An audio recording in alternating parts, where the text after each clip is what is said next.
I'm really starting to think that these high pull-ups should be performed one rep at a time with a full and complete reset in between reps. Trying to tie them together only really degrades the subsequent repetitions because the first one tends to be always somewhat decent, where I'm able to pull just above the belly button. Maybe not this one here because I had to adjust as soon as I grabbed the bar, but there is also the problem to consider the descent and how well I'm able to control it right now. And yeah, all in all, I really should be performing one rep at a time and really getting focused on each rep because I'm staying in a very low range, anyways, where I can only get a few good ones. So I need to make each one a good one and not just the first one. This day, I was also feeling a bit of a discomfort inside the shoulder, which lingered on throughout the night. Maybe I wasn't sleeping in the best position, but it's definitely connected to the previous day where I was doing these seated dumbbell overhead presses with 14 kilos. And it started just after that. So I stayed with 12 kilos in a rep range that was comfortable. And then I went over to do some handstands into tucks and then supersetting those with sled pushes. The sled pushes were okay.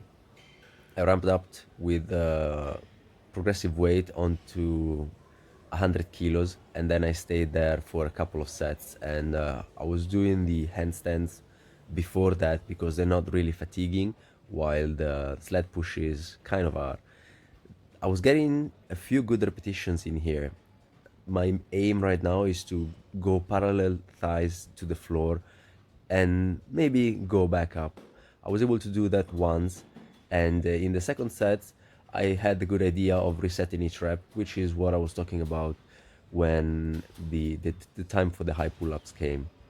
So it's a good way of getting clean repetitions and making sure that each one counts, basically. Right now here, there was a bit of water on the floor, so that kind of compromised my starting point on the sled push, which wasn't great since that was my finishing set. And then I went on to doing some assisted Nordic curls. In here, I was aiming at a rep range of between 6 to 8, where I was staying as upright as possible, making sure that my head does not look down because then I start running my upper back up. And I was getting a couple of decent sets.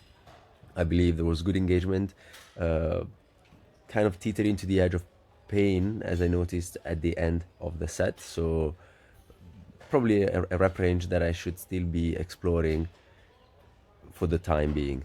Ciao.